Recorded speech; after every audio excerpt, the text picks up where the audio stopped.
Hi Gemini, this is Tisch Aitken, and this is your monthly report for the month of July 2022. If you could please subscribe to my channel, I would really appreciate it.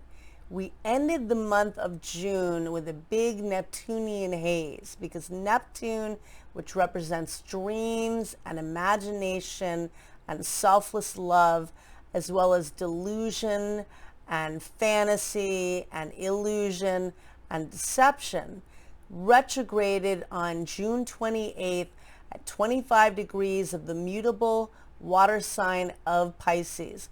And it retrograded in your house of career and life direction. You feel the buildup 5 days before and 5 days after. And that can really emphasize the really intuitive and psychic aspects of Pisces and Neptune, but also the elusive, directionless, confusing aspect of Pisces. And maybe there was some deception that got uncovered at your workplace, or maybe you've been feeling a bit uninspired professionally. This is a good opportunity to figure out how to manifest more in that direction. But the outer planets retrograde for several months a year.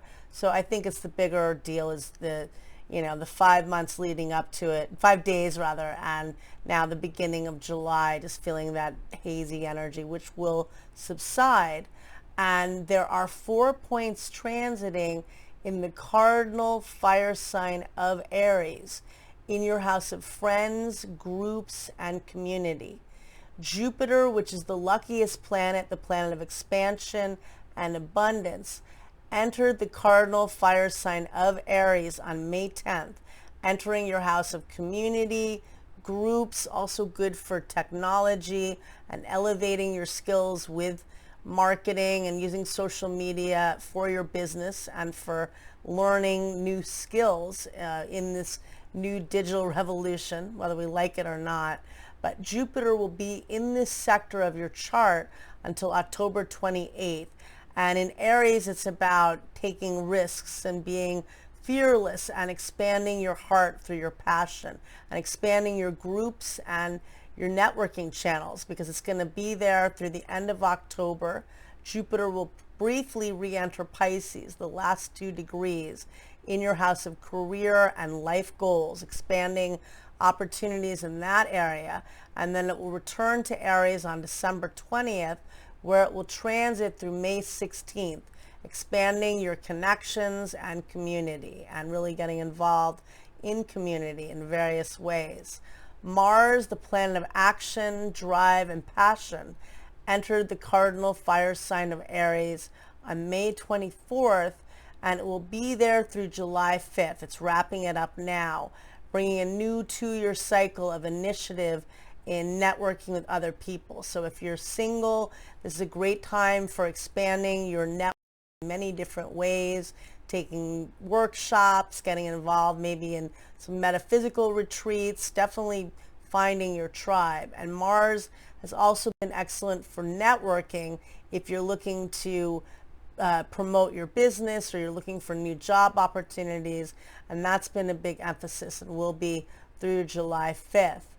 Chiron, the wounded healer, is transiting in Aries. It will retrograde in the middle of April, emphasizing the wounds in order to heal, but also wounds around friends and groups. And obviously so many of us have gone through, everybody has gone through something, and everybody knows somebody at this point that has experienced some difficult situations in the last couple of years.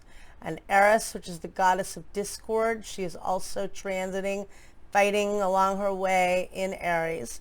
And Venus, the planet of love and beauty, is transiting in your sign, in your first house. So excellent for bringing in great new opportunities in your personal environment. If you're trying to fix up your appearance, it's always a nice transit to have Venus in your sign. Good for your social life, good for partnering with other people, good for your love life. And Mercury, which rules your sign, is transiting in Gemini through July 5th. Excellent for your business, for learning, you're always learning, you're the perennial student, so this is a good energy for getting connected with local community.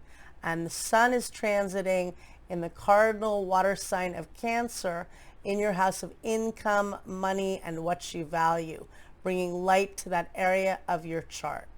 So we begin the month, and on July 1st, Mars, the planet of action and passion, forms a challenging square to Pluto, the planet of death and regeneration.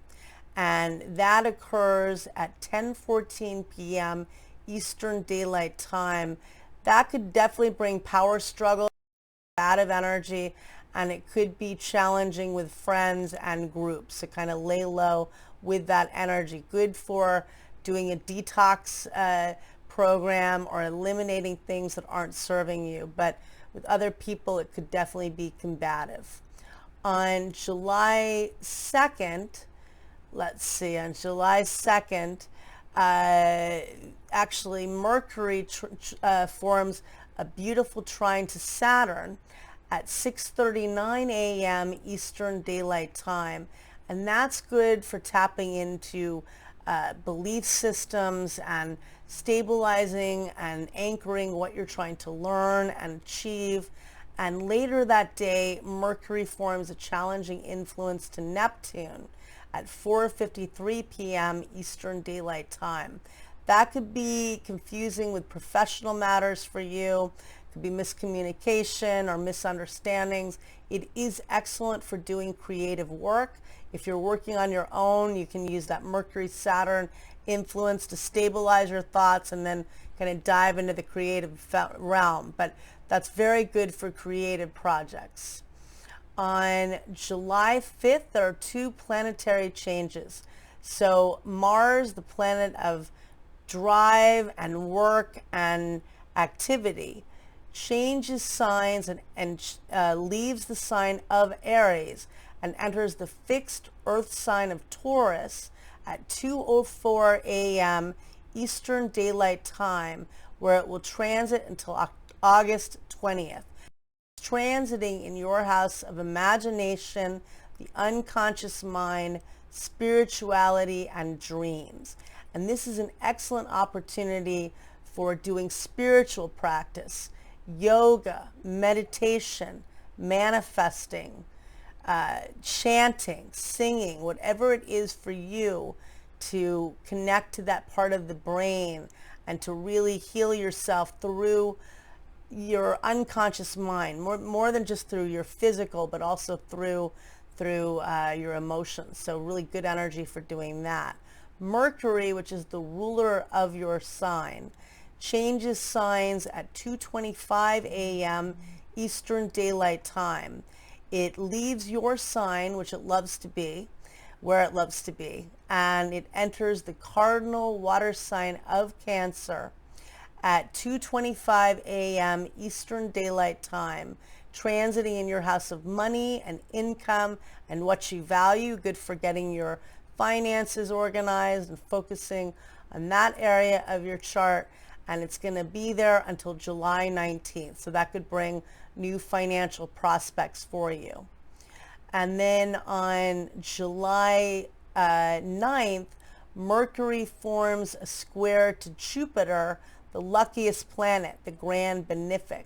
And Jupiter is transiting in your house of friends and groups.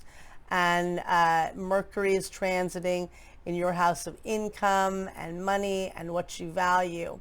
And this occurs at 2:14 a.m. Eastern Daylight Time. That can feel excessive, but it's also really positive energy, feeling like the glass is half full, and probably a lot of communication and just feeling optimistic. On July 10th, the sun forms a helpful aspect to Uranus, the planet of innovation, surprise, and brilliance.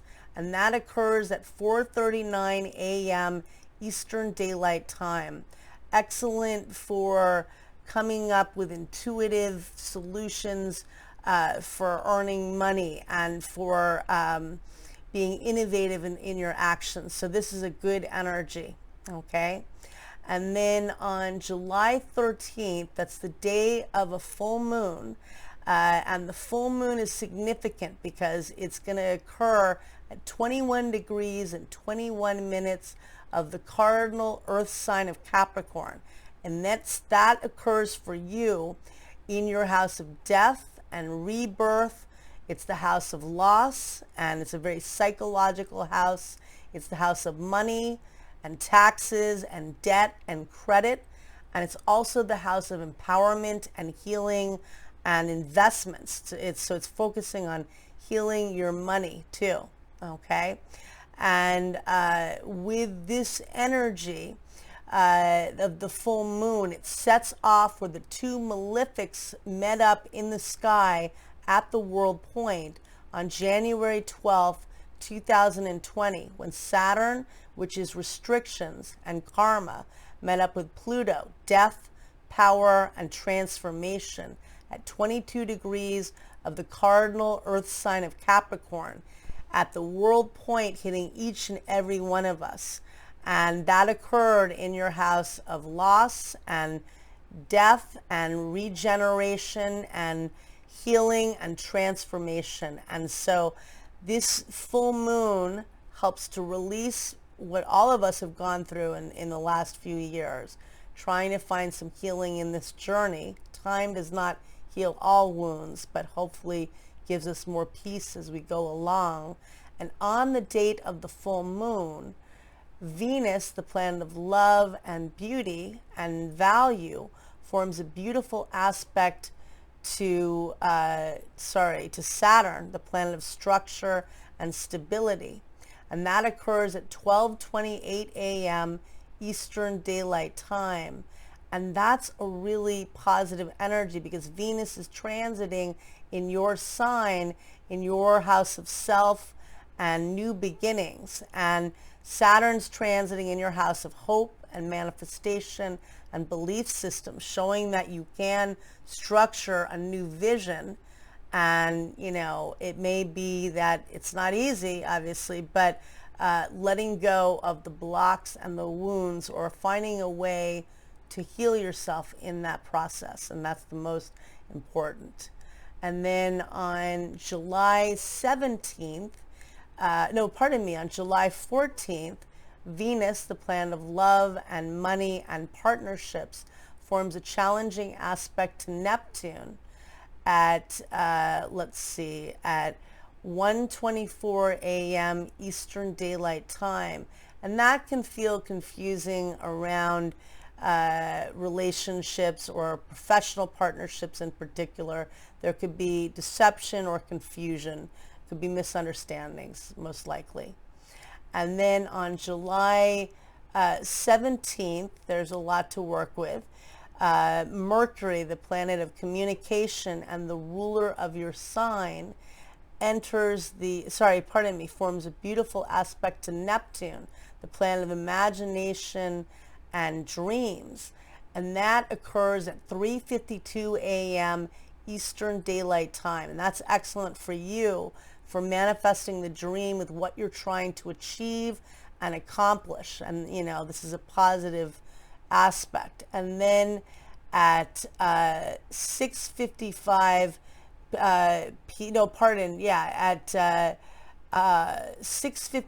p.m. Eastern Daylight Time, the sun forms a beautiful aspect to Neptune, bringing dreams and possibility in that way as well.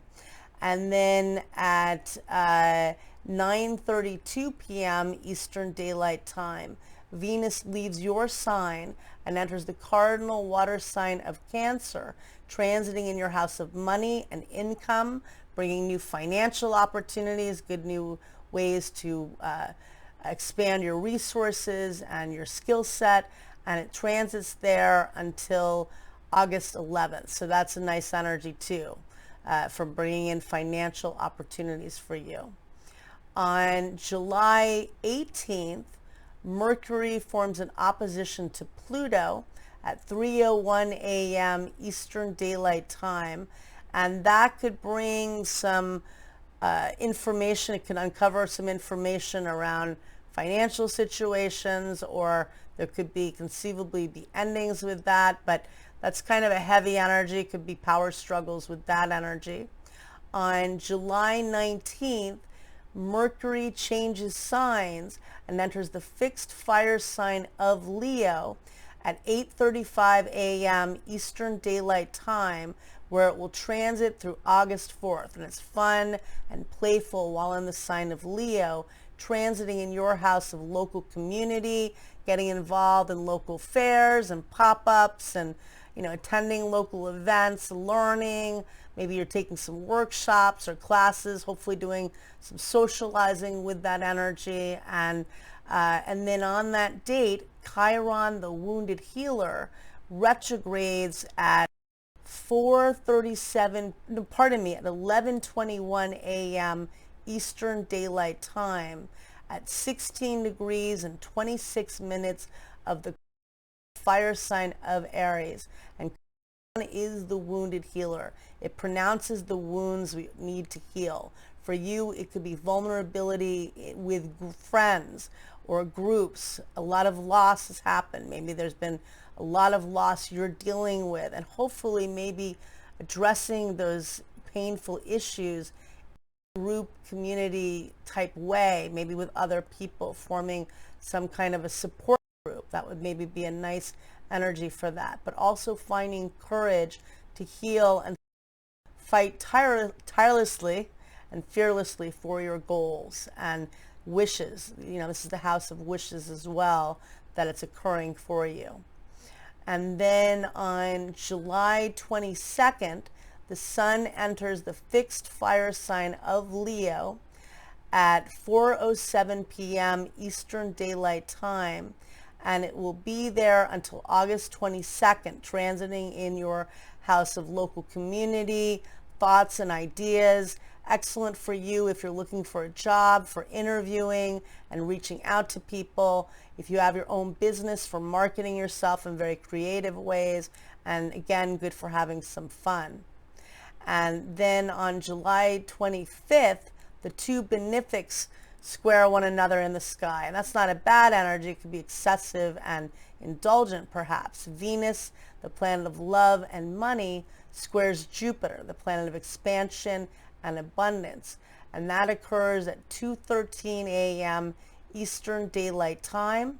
And that could just be a lot going on, and probably a lot of social energy for you, and a lot of communication in any way, in every way.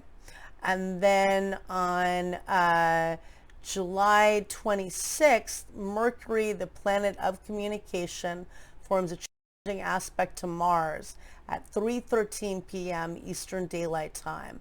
And that could be combative and challenging energy, and just kind of laying low with that if you could. And then on July 28th, there is a new moon that takes place that day at 4 degrees and 5 degrees and 39 minutes of the fixed fire sign of Leo. And that's a very fun new moon. The sun loves being in Leo, and it's in its rulership, and it falls in your house of communication. So really setting intentions with that new moon, planting new seeds, and focusing on what, writing down, being very specific of what you want to manifest, doing the law of abundance to bring in positive new beginnings. And then Jupiter, the luckiest planet, retrogrades at 4:37 p.m. Eastern Daylight Time at 8 degrees and 43 minutes, of the Cardinal fire sign of Aries. We feel the retrograde 5 days before and 5 days after. For you, it's in your house of friends and groups, because you've been really expanding your tribe and your community. And, outer planets retrograde for several months a year, but you feel the buildup 5 days before, and you'll feel it in the very beginning of August. Figuring out how you can expand your group in an even more elevated way, how you can raise your consciousness. And if you haven't quite found your tribe, well, doing so, because Jupiter will be on and off in this area of your chart through the middle of next year. So enjoy that energy for really magnetizing great new opportunities with community. On July 31st, Uranus, the planet of surprise and the unexpected, meets up with the North Node of Karma in Taurus at 3:05 p.m. Eastern Daylight Time at 18 degrees and 42 minutes of the fixed Earth sign of Taurus in your house of dreams and spirituality. Could be unexpected breakthroughs. Maybe you're looking for a spiritual mentor that really brings you insights and breakthroughs as well, and just really working with your dreams. I wish you a lot of luck, Gemini, and thank you very much. Take care.